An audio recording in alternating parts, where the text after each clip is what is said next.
Many of you have seen what I consider to be one of the best British or possibly even world cavalry swords of all time, the British 1788 heavy cavalry sword. But what's possibly even better than this and possibly came before it? Hi folks, Matt Easton here of Schola Gladiatoria and Easton Antique Arms. Now this is something I have in my collection. It's a beautiful 1788 heavy cavalry sword. Now one thing that we have to bear in mind is that in 1788 the patterns were not quite as fixed as they became in 1796 afterwards. So in fact there are variations amongst what we now call the 1788 pattern heavy cavalry sword, and there is a 1788 pattern light cavalry sword, but there's variation between the light, there's variation between the heavies. They're not all exactly the same. This, you'll notice, has a symmetrical guard, which I consider to be a particular virtue. In terms of protectiveness, although of course it adds mass to the sword and makes it slightly less comfortable to wear, but some of the 1788 heavies do not have symmetrical guards like this, and indeed they come in different blade sizes as well. They seem to vary quite a lot, between about 36 up to about 40 inches. This is a fairly large one, it's about 39. So this is a big sword, and in a previous video I pointed out a lot of people contacted me saying, Matt, where can I get a real or a replica one of these? And the answer is, the originals are not that easy to get hold of. You just have to look at all of your favourite dealers' websites and keep in contact with them and ask them to keep an eye out for you. But in terms of replicas, there's no good replicas of these really unless you go fully custom. But what I did say was, if you wanted a sword for use on foot, this might not be ideal for most people because it's somewhat big. In fact, I've got a tape measure here. Let's just quickly whack the measure on this. This is a big blade, it's 38 inches rather than 39 inches. So, sorry for those who want metric, but there we go, I'm working in inches today. So this is a big sword, and it's fairly hefty. Now this is an awesome cavalry sword, and honestly, as I said before, I kind of think that the British cavalry could have kept this model of sword until the First World War and no one would have complained. It's got great reach, great cutting potential, great thrusting potential, good hand protection. It's got everything that the British Army spent the next more than 100 years, 120 years, trying to perfect in various cavalry swords. And honestly, I think this one's great. Possibly, arguably, the only thing you could improve to do with it would be the grip, make the grip a bit more ergonomic and things like that. But for a cavalry sword it's great, but on foot not so much. So the question is, where did this come from, and also what's possibly better than this in its own time? Well, what we really need to do is look at officers' swords, because bear in mind the rank and file, the private soldiers, the enlisted men, they used what they were given. So if you were someone who happens to be designated to the heavy cavalry, this is what you would have been given, and that's the sword that you would have used. This is not an officer's sword. This is an issued weapon, like a modern army rifle, that just gets dished out to you, and you might be lucky or unlucky with the particular model of sword that happens to be in use when you're serving in the cavalry. But I would say that the people serving in 1788-ish, 1790 were quite lucky when they had this. Now, if we look at officers' swords, however, officers' swords were subject to, they were privately purchased, they weren't issued, they were bought by the officers, and therefore they could choose particular aspects of the design. They could make it better as far as they considered for their purposes in their eyes. And so what we're going to look at now is what they came up with, or at least what one particular officer came up with. And I warn you, graphic warning here, this is going to be sexy, okay? Here it is. Here is an officer's, not 1788, I'll talk about that in a second, but an officer's heavy cavalry dragoon sword of, actually, as it turns out, a bit earlier. Again, I'll come back to that. Now, let's get a close-up of this absolute beauty. So, it's got an incredibly ornate hilt. There we go, with these almost fleur-de-lis style decorations here. It's got more slender bars, therefore they're lighter, with these scrolls. And at the top, a heart-shaped and almost floral sort of dish, if you want to call it that, at the top. And notice that there is no inner guard. We'll come back and talk to that in a second. And there's a really nice little quill on. It's obviously been corroded at some point and cleaned up, but you can see there is some surface decoration on there. And look at the extra little decoration all the way down the edge of here, almost leaf-like, like fronds from ferns. The pommel is still actually fairly plain, as you can see they're peened at the end. The grip, interestingly, is quite a rectangular section, so you can place your thumb up the back and get pretty good edge alignment like that. If you actually notice, the ferrule at the top is actually basically rectangular but with the corners cut off, so octagonal, but it gives very good indexing because it's not just an oval grip or round grip, it's actually got a flat surface on it, which is really good for putting the thumb up, and there's enough space to do that. The blade is fundamentally similar. It's a backsword blade with a double fuller that transitions into a lozenge section and is double edged to the point, but it is lighter and it is shorter. Just so you can see the size difference, so the hilt is more slender and lighter, but the blade is also shorter and a little bit narrower. It's actually more or less the same width, but it's a bit thinner in that plane. So it's a lot lighter, a lot more nimble. Now this blade is just under 34 inches long. Now with an officer's sword of this time, they could literally choose the length they wanted. So if they wanted a 38-inch blade, they could have one. If they wanted a 30-inch blade, they could have one. It's interesting to me that this blade is just under 34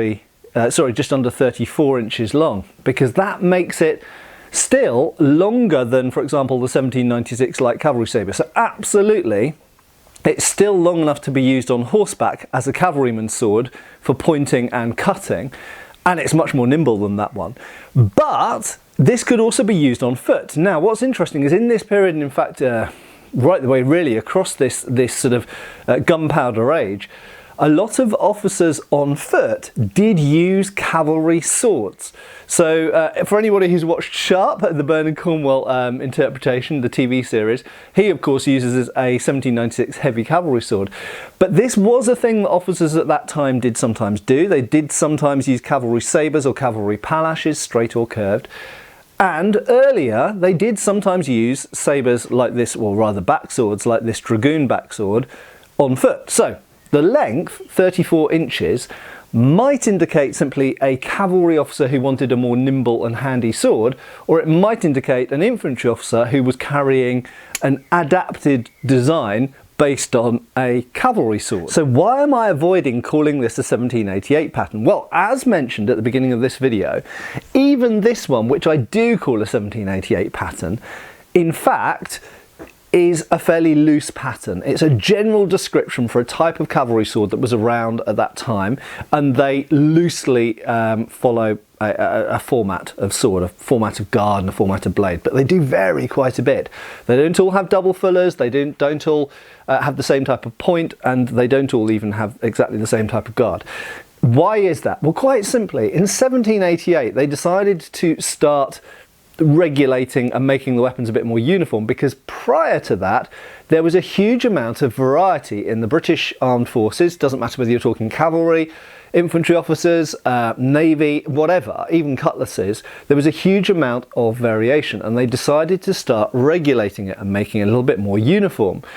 So when they came up with the so-called, what we now call the 1788 pattern, it was based on earlier swords.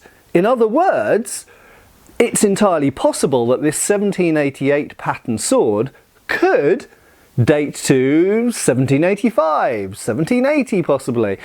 They simply went, okay, we're going to call this the 1788 pattern, but you know, it's based on a bunch of swords that are popular in the cavalry.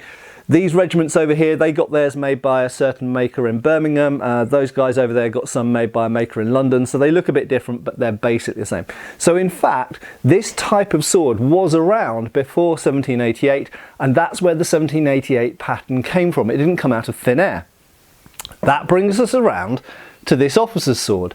It is the opinion of me and a few other experts who I respect their opinions as well, that this sword actually dates to about 1760. So this predates the American Revolution, for example. That sword probably post-dates the American Revolution, but you'll notice there's a lot of similarity in the design. So if we take this back to, let's say, 1760, 65, possibly even 1770, so around the time of the American Revolution, in fact, this could have absolutely have been carried. It's got a GR mark. I don't think you'll be able to see on camera, but let's have a go. It's got a GR mark engraved on the base of the blade around here, the cipher, so there's a crown up there and the letters GR.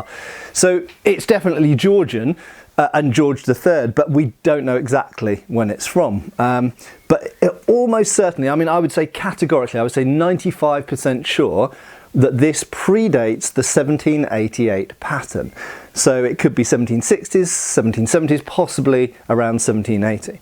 So this sort of sword was carried around the time of the American Revolution. This absolutely, it's entirely possible that this was carried in America. It has been sharpened. In fact, it's got a pretty good edge on it. And it even has some little very tiny nicks in the blade. It's got one here, and it's got a few parrying ones that look like down here. So it's entirely possible that this was carried in war. It could have been carried in, you know, France or Flanders, or it could have been carried in America or Canada in the, you know, 1770s, for example. So this is an officer's sword and it predates the 1788. When we're talking about swords at this period coming about from former ones, there's another example I wanted to show you, and this is a 1803. Don't call it a flank officer's sabre, by the way, just call it an infantry officer's sabre. For those of you who know, you know. The 1803 pattern here is interesting because all of these that you see, you can just have a close-up look at the hilt there.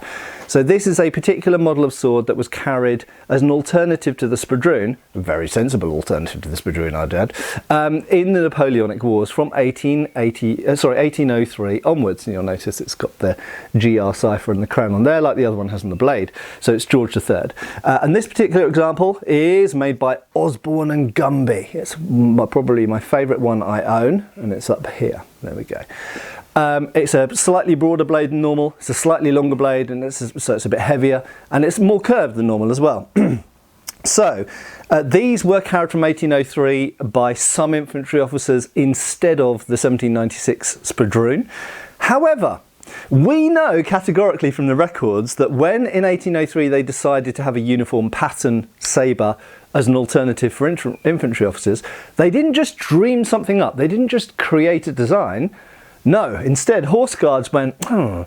So we know that officers out there are carrying sabres, non-regulation ones.